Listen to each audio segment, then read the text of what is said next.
Hello. Lazaro Rosenberg back, more on smothering. Excuse me for the darkness. I just got up. I'm on my way to work. My shift starts at 8 o'clock. Well, anyway, with all I put aside, I had another discovery about myself early this morning when I got off from work. And what I want to talk about in this video is, how do I know when I've stopped smothering? And for you people out there who want to know, how do y'all know when y'all are over the obsession of another person? I found out.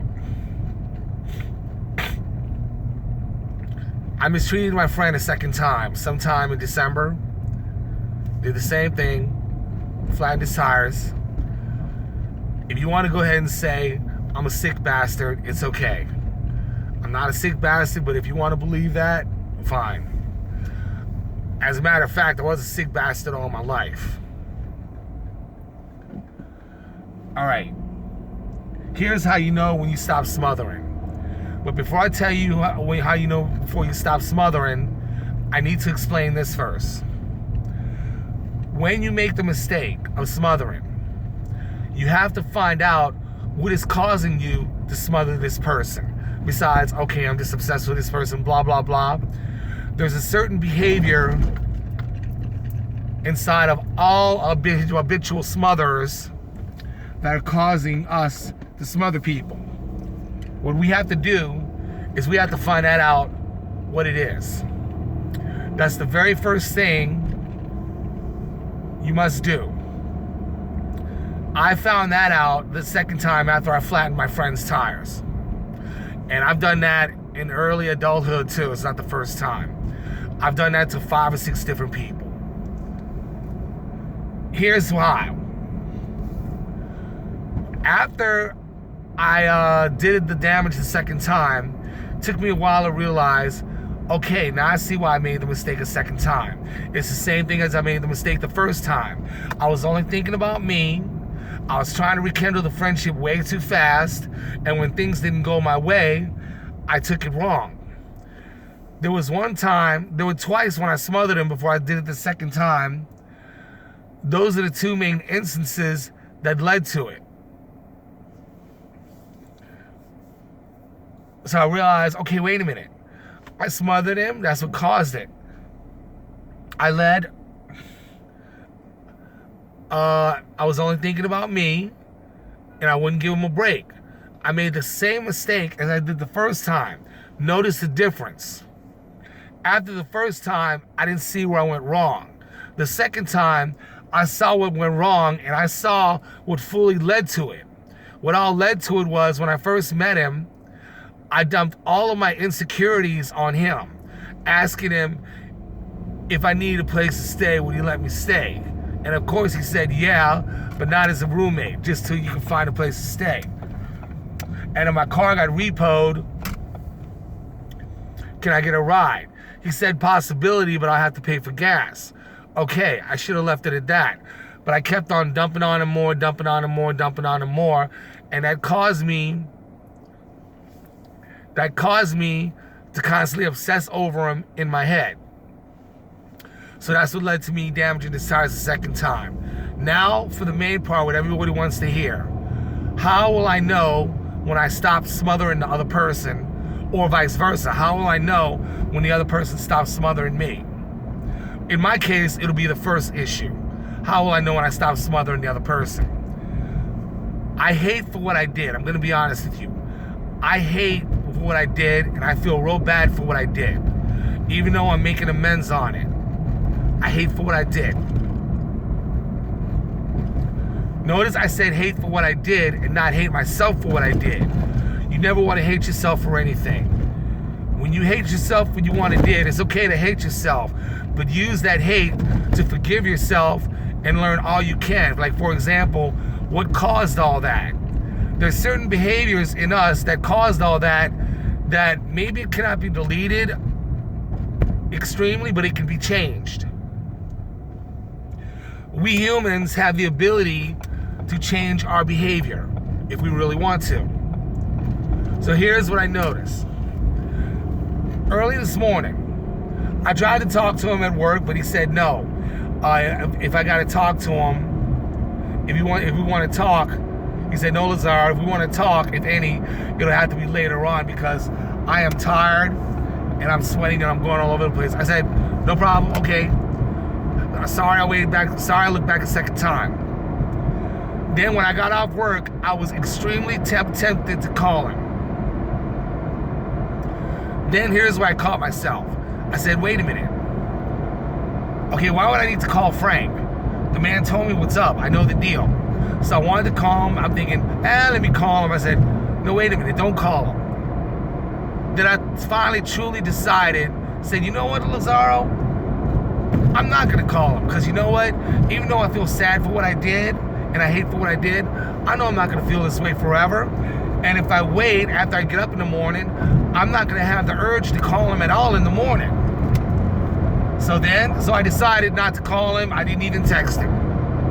I thought, you know what? Man's probably tired from work. And I watched him what he was doing. He was working. He had to use carts to move chairs and tables around with other people. He was busy. And I could tell how he was walking. He was tired. So I thought, no, leave him alone. I could have went to him at times, but I decided not to go to him. I said this to myself also.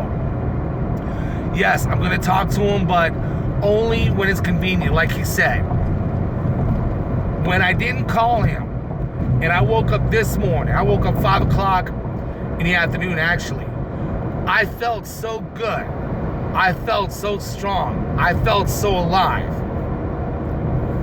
I couldn't believe even feeling this way. I never felt this way my whole life. So the answer is this. When you know you stop smothering somebody or vice versa, let's take the first case.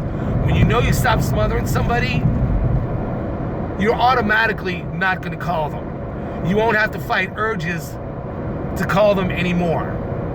You won't have to fight urges to unnecessarily text them anymore. And when you do text them or when you do call them and leave a message, you will not demand that they respond right away.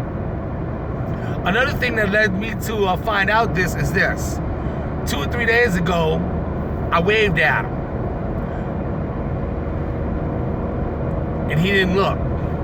I called him, I told him about it. I said, Frank, Randy, it's me, Lazaro. I just want you to say, I understand I waved at you, but I just want you to know I wasn't looking for a response. I just want to wave at you and that's it. I told him that I want to keep minimal contact with us because I understand you're pissed at me for what I did. And I want to make sure I don't smother you. I was honest and upfront. Now all I got to do is do one more thing.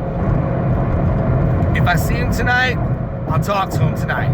There's something else I got to talk to him tonight about. When is he expected? When am I expected to finish paying him? I'm going to tell him that. But if I don't see him, fine. I'm not going to go all over the place looking for him. If we cross each other, I'll ask him if he's got a convenient minute. If he's got a convenient minute, fine. If not, no problem. Because we made the agreement on next week on this Monday, that's when our overdraft coverage kicks in on my new checking account. I'll get the money and I'll pay him. I can tell him that. So here it is, in a nutshell. When you know you stop smothering the person or vice versa, you're going to feel that strong patience in you. You're going to feel that patience you never had before.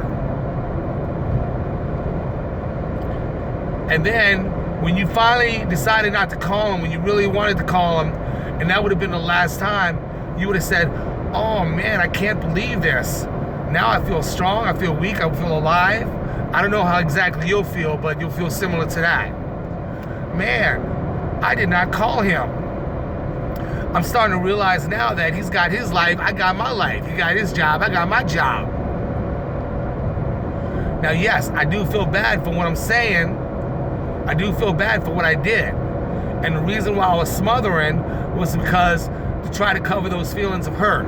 Remember, covering those feelings of hurt, especially when you're wrong, when you're using outside circumstances to cover your hurt, that is a very big mistake. You're setting yourself up for all kinds of misery. That's why I flattened his tires now the first 2 times.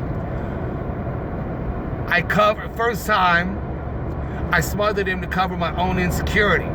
The second time, I smothered him to cover up cover the feelings that I had for doing what I did.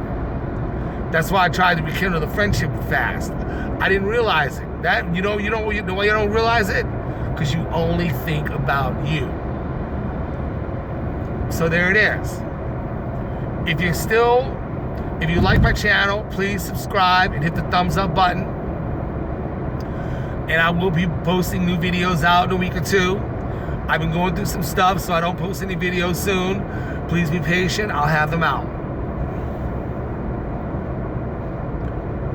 I'll have them out. So remember, in a nutshell, when you just break on off with a relationship or a friend, either one, they don't want you to call them. Don't call them. You're going to feel like you want to call them. But when you're having those certain feelings of sadness, if you don't call them, ask them, what will happen if I don't call them? And if you'll feel the sadness, allow yourself to feel the sadness. Just say this to yourself. Yes, I'm feeling sad right now, but I'm not going to call them. I'm going to respect the person's wish. Do that a few times. That's going to happen a few times until you healed your smothering. This morning, I felt like my smothering was healed.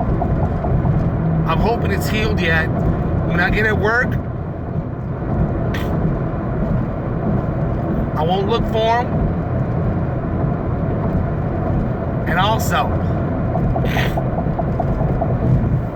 also, every time I think of them, if the pain's there, I'll sit with the pain and allow myself to feel it. If the pain's not there,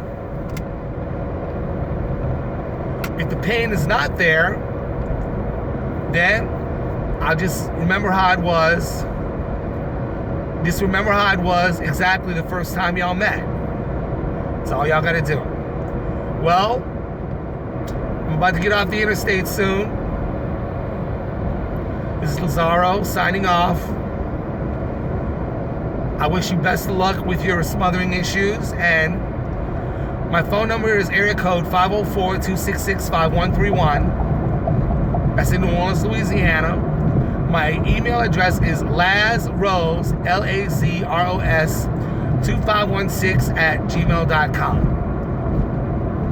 If you have any questions, please call me or email me, and I'll get back to you as soon as I can. Thank you very much. May you have a great day, or may you have a great night.